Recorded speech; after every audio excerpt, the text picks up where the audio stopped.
Dizon at Yayam 2.0. Ang titulo ng ating editorial ngayong araw ay Hanggang kailan magbubulag-bulagan para kay Sara? Mga kaibigan, habang tumatagal ang impeachment trial ni Vice President Sara Duterte, isang tanong ang gusto kong iharap sa kanyang hardcore supporters. Hanggang kailan kayo magbubulag-bulagan? Linawin natin, hindi pa tapos ang trial. Ang senator judges pa rin ang magpapasya kung napatunayan ang articles of impeachment.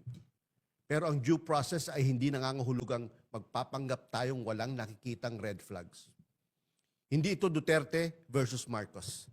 This is about evidence and accountability. Tingnan natin ang confidential funds.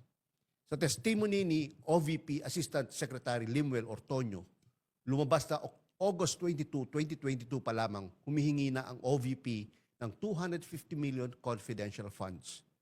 Pero September 16, ginawa ang Physical and Financial Plan o PFP. Ibig sabihin, nauna ang 250 million bago ang detalyadong plano. Kaya napakasimpleng tanong, kung wala pa ang plano, ano ang naging basihan ng 250 million? Mas mabigat pa ang chain of accountability. Ayon sa testimony ni Ortonio, alam at authorized ni VP Sara ang request, release, implementation at liquidation ng confidential funds. Nang tanungin kung may ginawa ba siyang may kinalaman sa funds nang walang knowledge or authorization ng Vice President, ang sagot niya, wala. Kaya mahirap ngayon na basta na lamang ituro ang mga subordinates. You cannot exercise authority when decisions are made, then suddenly discover delegation when accountability arrives.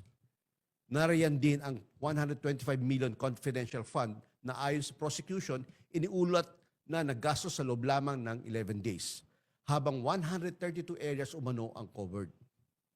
Mga kaibigan, pera ng bayan ito. At dahil confidential funds ang pinag-uusapan, mas mataas dapat ang standard na accountability. Confidentiality can never become a shield against accountability. At hindi lamang pera ang usapin.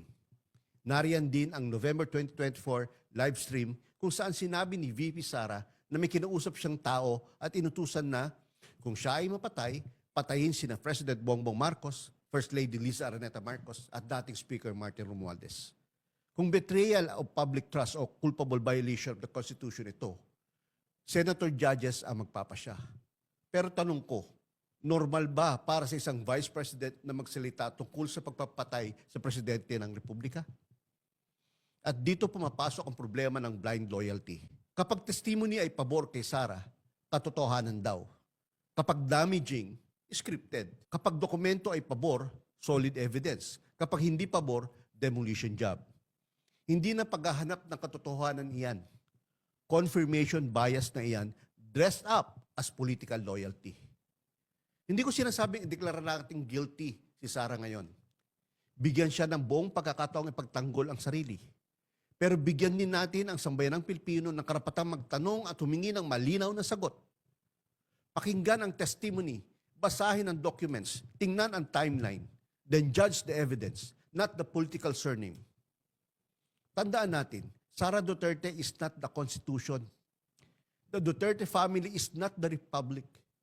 Ferdinand Marcos Jr. is not the Republic either. Lahat sila ay public servants. Ang loyalty ay maaring maging virtue. Pero kapag loyalty na ang dahilan para ayaw mong makita ang katotohanan, hindi na yan simpleng suporta. Bulag na pagsamba na iyan. At sa isang demokrasya, walang politician na dapat sambahin. Ang pinakamataas nating katapatan ay dapat nasa katotohanan, batas, konstitusyon at sambayan ng Pilipino.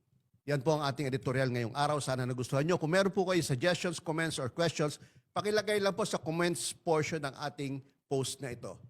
Bago ako magtapos, pakifollow po ang aking FB pages, Yayam 2.0 and Yayam Dizon. Hanggang sa muli, maraming salamat po.